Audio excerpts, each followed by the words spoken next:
السلام عليكم ورحمة الله وبركاته. الحمد لله رب العالمين والصلاة والسلام على سيد المرسلين وآله وصحابه أجمعين.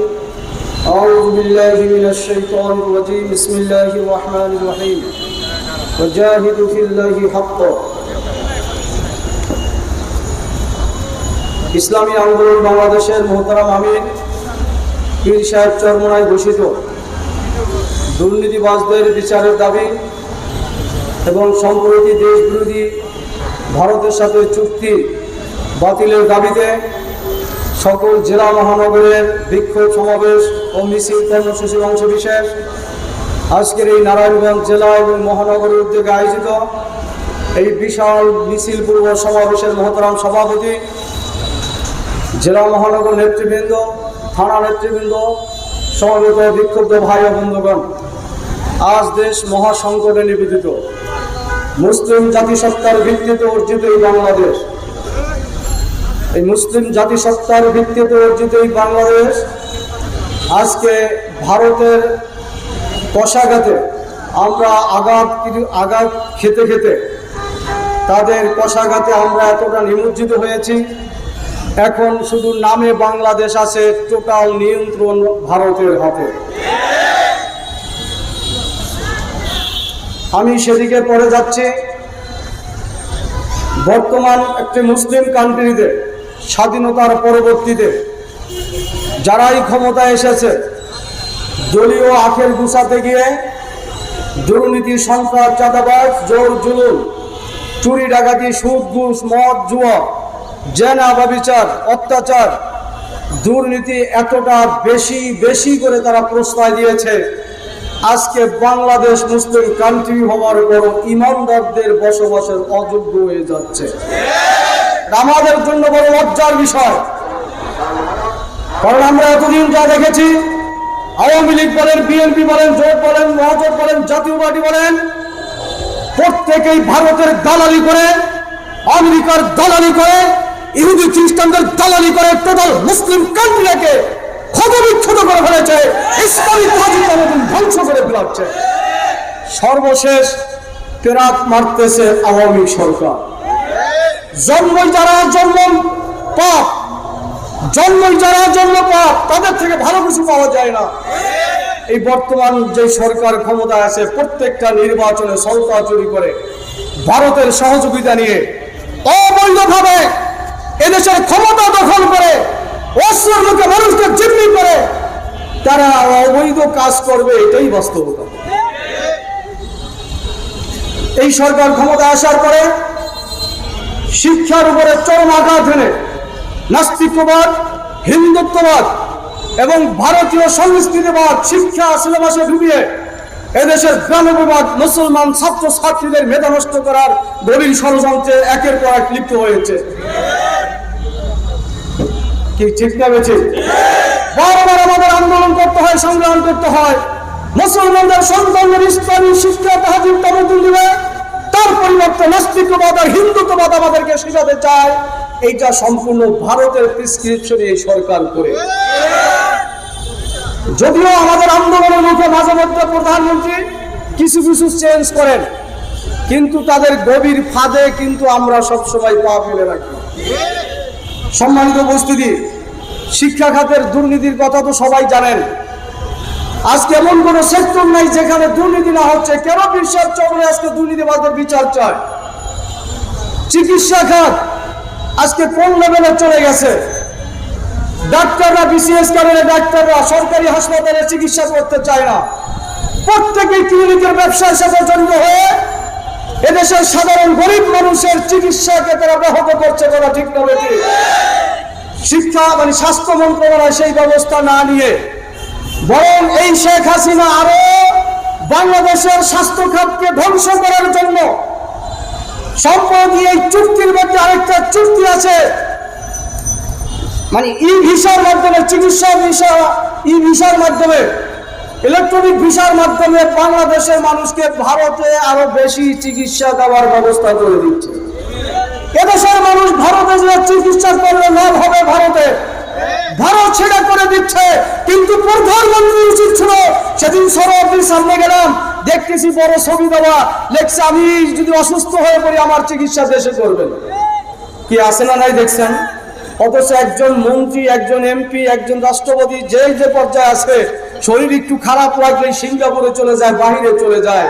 সর্বোপরি আমাদের প্রধানমন্ত্রী এদেশের স্বাস্থ্য ক্ষেত্রে ধ্বংস করার জন্য এই ভিসার মাধ্যমে বাংলাদেশের মানুষ আমাদের দেশের চিকিৎসা করে ভারতের অর্থনৈতিক সমৃদ্ধ করার জন্য এক গভীর পায়তারা করছে। আমরা এর প্রতিবাদ জানাই। আমাদের স্বাস্থ্য খাতকে আরো উন্নত করতে হবে। প্রিয় ভাইরা আমার, চাকরিতে আজকে কোঠা সিস্টেম করে, চাকরিতে আজকে কোঠা সিস্টেম করতে করতে 56% কোঠা রেখেছে। এর মধ্যে মুক্তিযোদ্ধাদের 30%।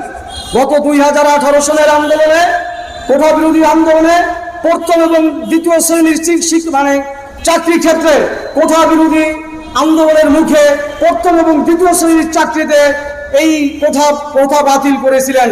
কিন্তু আবার সম্প্রতি সেই কোঠা বহাল রাখার জন্য এদেশের প্রধান বিচারপতি রায় দিয়েছে। আশ্চর্য লাগে, 56% কোঠায় যদি চাকরি হয়, এদেশের মেধাবী লক্ষ লক্ষ গরিব ঘরের পোলাপান এরা কিভাবে চাকরিতে ঢুকবে? আর যত কোঠা করে দিয়েছে, সংকিত করে দিয়েছে, চাকরিতে যারা নিয়োজিত থাকে চাকরি দেওয়ার ক্ষেত্রে তারা এখন রাঘব বল হয়ে গিয়েছে। আজকে সরকারি চাকরি পেতে 15, 20 লক্ষ, 30 লক্ষ, 50 লক্ষ, 1 কোটি টাকা পর্যন্ত ঘুষ দেওয়া হয়।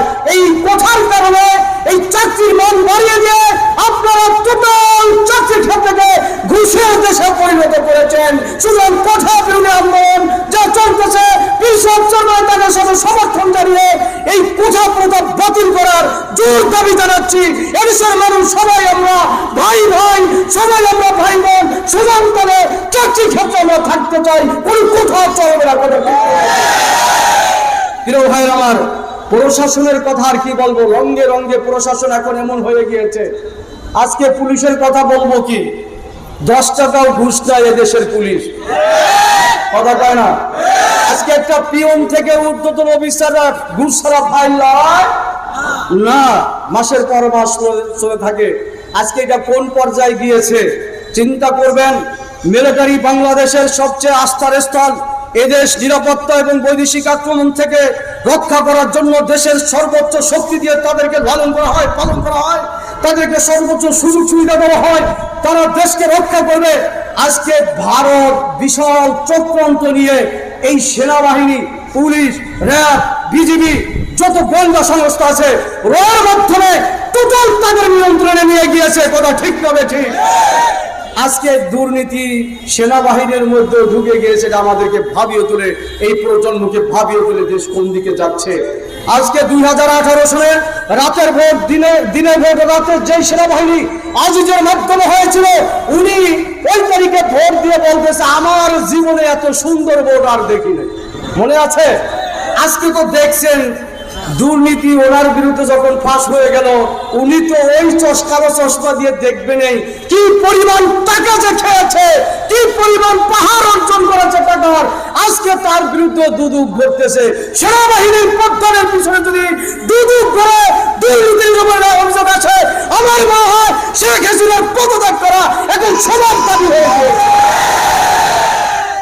প্রিয় ভাই আমার, ভারত ভালোভাবে জানে বাংলাদেশ মুসলিম দেশ। এদেশের ওলামায়ে কেরাম, পীর মশায়েখ, মসজিদের এলাকার দেশ, ইমানে উজ্জীবিত এই বাংলাদেশ।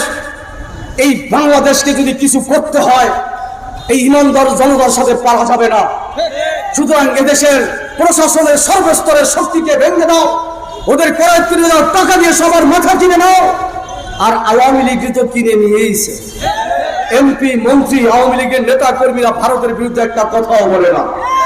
আর বিএনপি নেতাবৃন্দ তো আগেই কিনে নিয়েছে। সম্প্রতি দেখেছিলাম নির্বাচনের পরে তারা ভারত বিরোধী একটা বর্জন আওয়াজ তুলেছিল। আবার সম্প্রতি কয়েক নেতা বলতেছে এটা ব্যক্তি কয়েকজনের কথা, এটা দলীয় সিদ্ধান্ত না। অর্থাৎ ভারতের বিরুদ্ধে অন্য কথা বলতে পারবে না। ভারতের দাবিদারি ওনাদের আছে না নাই? সুতরাং ভারত ভালোভাবেই জানে এই দেশকে যদি আমাদের করায়ত্তে আনতে হয়, তাহলে প্রশাসনের এবং জাতীয় নেতৃবৃন্দ যারা আছে তাদেরকে করায়ত্তে আনতে হবে। তার নীল নকশা তারা করতেছে, কথা ঠিক না ঠিক, এবং করে ফেলেছে। আজকে এদের মধ্যে র্যাবের মহাপরিচালক ছিলেন বেনজির, পুলিশের মহাপরিচালক ছিলেন বেনজির, বড় দায়িত্ব ছিলেন বেনজির। শুধু এক বেনজির নয়, হাজারো বেনজির প্রশাসনের মধ্যে আছে, যারা হাজার হাজার কোটি টাকা এই আওয়ামী লীগ অবৈধভাবে ক্ষমতা রাখার জন্য হাজার হাজার কোটি টাকা মেরে খেয়ে আজকে তারা আঙ্গুল ফুলে বটগাছ হয়ে দাঁড়িয়েছে। ভাইরা, এইভাবে দুর্নীতি আজকে এমন ভাবে চলে গিয়েছে, সিন্ডিকেট করে আজকে ব্যবসাটাকে সিন্ডিকেটের মাধ্যমে কয়েক হাজার ব্যবসায়ী সিন্ডিকেটের কারণে আজকে বাংলাদেশের 18 কোটি সাধারণ মানুষ এতটা জীর্ণ হয়ে গেছে। যেই দেশে আলু থাকার কথা 10 টাকা, সেই আলু আমাদের এখন 70-80 টাকায় কিনতে হয়। প্রত্যেকটা জিনিস কিনতে গিয়ে আমাদের ভবিষ্যৎ উঠে গেলে উঠে যায়। সাধারণ কর্মজীবীরা আজকে বাঁচবে কি বাঁচবে না, সংসার কিভাবে চালাবে, এই হিমশিম খেতে হয়। আর আপনি গণভবনে বসে বলতেছেন বাংলাদেশ আগের চেয়ে অনেক ভালো আছে। আমরা এদিকেও ভালো নাই, ইমানের দিকেও ভালো নাই, দেশের অস্তিত্ব নিয়ে এখন আমরা ভালো না। ইসলামের দিক থেকে ভালো আছি। নারায়ণগঞ্জবাসী ভালো থাকতে পারেন, কারণ আপনাদের এলাকায় যে এক নেতা আছে, এক রাতে 70-80 রাকাত তাহাজ্জুদ নামাজ পড়ে। এমন নেতা আপনাদের এলাকায় আছে, এক রাইতে পরে 70-80 রাকাত। আপনারা ভালো থাকতে পারেন ইসলামের দিকে, কিন্তু সারা বাংলাদেশ ইসলামের দিকে ওলামায়ে কেরাম নির্যাতিত, মসজিদ মাদ্রাসা নির্যাতন শিকার। আজকে মুসলমানরা কোনো বিচার হয় না, আজকে মুসলমানদের নির্যাতন শিকার হচ্ছে। সুতরাং আমাদের ভবিষ্যৎ কোন দিক যাচ্ছে ভাবিয়ে তুলতেছে। তবে আমি আপনাদের কাছে জানতে চাই, এই দুর্নীতি করতে করতে নির্বাচন ব্যবস্থাটাকে এমন ভাবে ভেঙে ফেলেছে, বাংলাদেশে এখন কোনো নির্বাচন হয়। গত দ্বাদশ সংসদ নির্বাচনে 10% মানুষ ভোট দিতে যায় নাই। এরপর একটা দামি নির্বাচন করে, রাত্রে নির্বাচন করে, বিনা ভোটে নির্বাচন করে, এই মিলিটারি, র্যাব, বিজিবি, পুলিশ প্রশাসনকে ব্যবহার করে, বাংলার অস্ত্র জনগণের উপরে ব্যবহার করে বারবার অবৈধভাবে ক্ষমতায় গিয়ে নির্বাচন যেতে না যেতেই কয়েক মাসের ব্যবধানে ওই যে স্বামী স্ত্রীর সম্পর্ক সংসদে আলোচনা না করে, জনমত সৃষ্টি না করে আপনি একা ওখানে গিয়ে একটা চুক্তি করে আসলেন, 10টা চুক্তি। আজকে দেশের সকল রাজনীতিবিদ, শিক্ষাবিদ, জ্ঞানী, গুণী, রাজনৈতিক বিশ্লেষক সবাই বলতেছে এই স্বার্থ ভারতের, এই যে স্বার্থ বাংলাদেশের একটাও না। আপনারা জানেন ট্রানজিট আর করিডোরের মধ্যে পার্থক্য আছে।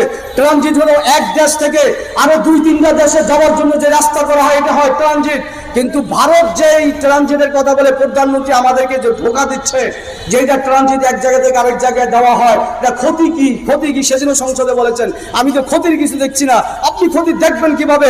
আপনি তো স্বামী স্ত্রীর সম্পর্ক করে ভারতকে সব দিয়ে দিতে রাজি আছে। যারা দালাল হয়ে যায়, যারা দোষর হয়ে যায়, তাদের সামনে কোনো দোষ ধরা পড়ে না। সুতরাং আপনি চুক্তি করে এসে আজকে আর করিডোর হলো যদি এক রাষ্ট্র তার ওই রাজ্যে যাওয়ার জন্য আরেকটা রাষ্ট্র ব্যবহার করা হয়। আজকে ভারতের এক অঙ্গরাজ্য থেকে আরেক অঙ্গরাজ্য যাওয়ার জন্য আমার দেশকে ব্যবহার করবে, রেল যাবে, ব্রিটিশরা এই বাংলাদেশে আজকে আমাদের সরকারি প্রজন্মকে এই জন্যই ফেলাইছে। উনি সাংবাদিক সম্মেলনে প্রধানমন্ত্রী বললেন ইউরোপ কান্ট্রিতে কোনো বেড়াতার নেই, কাটাতার নেই, ইউরোপ কান্ট্রিতে কোনো এরিয়া নাই। সুতরাং বলে আমাদেরকে ভাবিয়ে তুলেছে। উনি জানাতে চান যে চুক্তি করেছি, আমাদেরও তো ভারতের সাথে বেড়ার কোনো প্রয়োজন নাই। কি কথা ঠিক কিনা? কিন্তু ভারতের সাথে বেড়া প্রয়োজন নাই, ওনার সাথে কি আমরা একমত? যেহেতু একমত নয়, আমি আপনাদেরকে বলতেছি, উনি যে ট্রানজিটের নামে করিডোর দিয়েছে, আমাদের দেশের উপরে রেল চলবে, বাস চলবে। এরপর ওনাদের কোনো গাড়িতে আমাদের প্রশাসন কোনো পরীক্ষা নিরীক্ষা করতে পারবে না। একটা পর্যায়ে এই দেশে যে র আছে, ভারতের গোয়েন্দা সংস্থা, এরা ওখানে বোমা মারবে, আক্রমণ করবে, ভারতের সেনাবাহিনী বাংলাদেশে ঢুকবে। ওই ব্রিটিশরা যেমন বাংলাদেশে ব্যবসার নামে, সামার নামে এসেছে, 200 বছর এই ভারতবর্ষ শাসন করেছে। আমাদের মনে হয় আমাদেরকে ভাবিয়ে দিলে এই ভারতের চক্রান্ত করে এই সুন্দর শস্য সংগ্রহ, এই সোনার বাংলাদেশকে কুরুক্ত করার জন্য আবার একটা হামলা করবে, আবার একটা দেশের ঝুঁকি পড়বে, একটা অবস্থান নেবে। কিন্তু স্পষ্ট করে বলে দেয়, চুক্তি বাতিল করেন, চুক্তি বাতিল করেন। হাজারো আওয়ামী লীগ ভারতের দালাল হতে পারেন, বিএনপি নেতারা ভারতের দালালি করতে পারেন, প্রশাসন ভারতের দালালি করতে পারেন। এদেশের লক্ষ কোটি তৌহিদি জনতা আছে, ইমানদার আছে, ওলামায়ে কেরাম আছে, পীর সাহেব চরমনের নেতৃত্বে আমার বিশ্বাস লক্ষ লক্ষ মানুষ জীবন হলো ওই হিন্দুত্ববাদ ভারত থেকে সংগ্রাম করবে, লড়াই করবে, যুদ্ধ করবে। সেই সংগ্রামে প্রয়োজন বোধে রক্ত লাগে, রক্ত দিতে কারা কারা প্রস্তুত আছেন? জীবন লাগে, জীবন দিতে কারা কারা প্রস্তুত আছেন? লড়াই হবে, সংগ্রাম হবে, দেশকে আমরা বাঁচিয়ে রাখবো। চলুন আমরা এই কথা এখন রাজপথে জানিয়ে দেই, সকল চুক্তি বাতিল করুন, নাহলে আরো উত্তর হবে এই দেশ। সবাইকে ধন্যবাদ।